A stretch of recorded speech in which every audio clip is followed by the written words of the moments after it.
warahmatullahi wabarakatuh.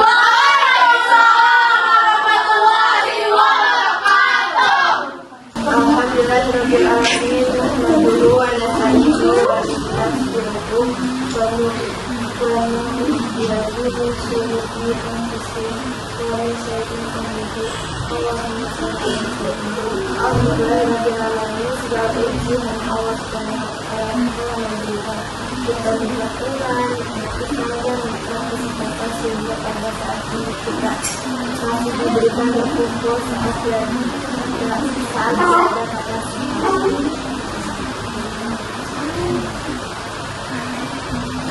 Salawat serta salam sama semoga senantiasa tercurahkan kepada junjungan kita Nabi Muhammad SAW, kepada keluarga, sahabat, dan seluruh umatnya hingga akhir zaman.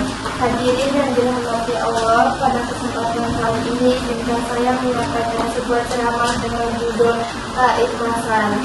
Sebuah tema yang terdengar sederhana namun sangat berat untuk diamalkan. Ikhlas berasal dari kata khaza yang berarti bersih, murni atau berbebas dari campuran. Maka ikhlas dalam pertama berarti melakukan sesuatu semata-mata karena Allah, bukan karena ingin dipuji, dihormati, atau mendapatkan balasan dari manusia. Seringkali kita rajin beribadah, rajin bersedekah, rajin membantu orang, namun pertanyaannya, untuk siapa semua ini kita lakukan? Contohnya, si A, dia seringkali berpuasa Senin Kamis, tapi kita tidak tahu dia jadi di mana. Apakah dia benar ingin puasa atau untuk dipuji-puji kalau Masya Allah dia sering sholat dia puasa. Aduh, makanya kita tidak boleh untuk seuzon kepada manusia. Balik lagi, Rasulullah bersabda, sesungguhnya setiap amal tergantung pada niatnya. Hadis riwayat Bukhari dan Muslim.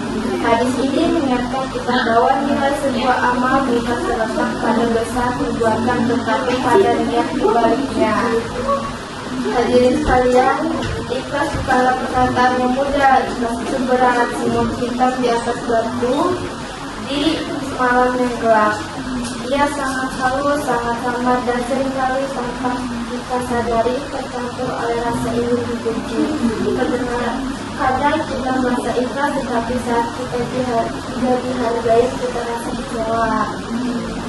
Kita merasa ikhlas, tetapi saat kita tidak disebut namanya kita merasa sakit hati. Disitulah kita diuji, apakah benar ikhlas atau hanya merasa ikhlas.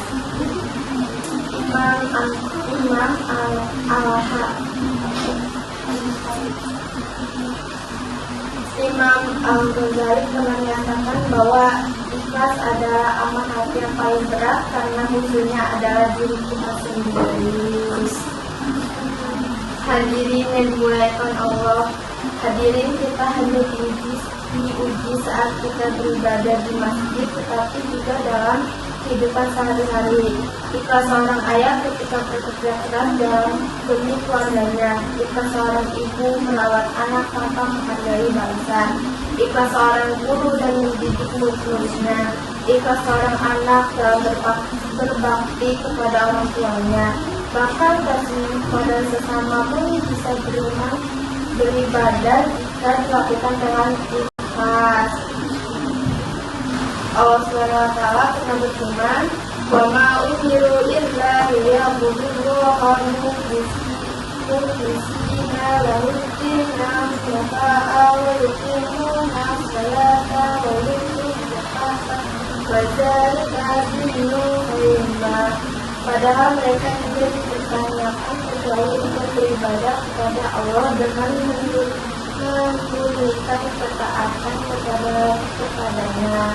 Surat Al-Baqarah ayat 5. Ayat ini menyatakan bahwa ibadah tanpa keikhlasan adalah kosong nilainya di sisi Allah.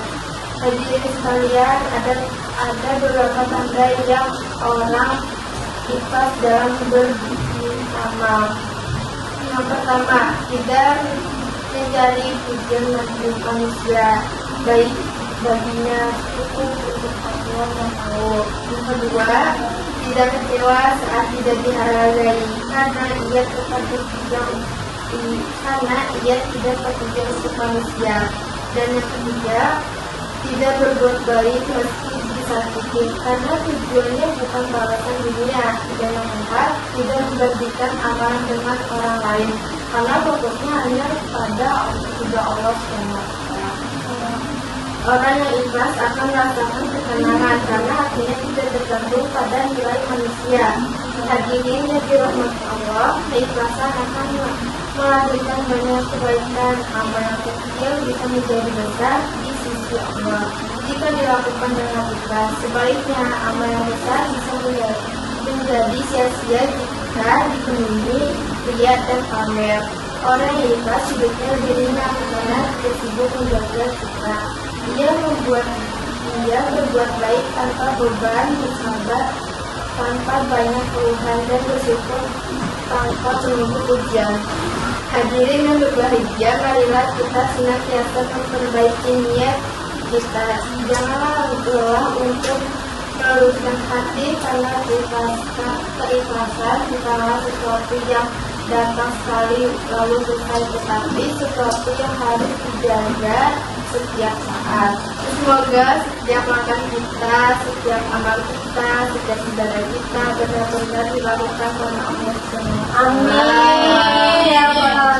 Dan semoga Allah menerima semua amal kita sebagai amal yang ikhlas. Amin.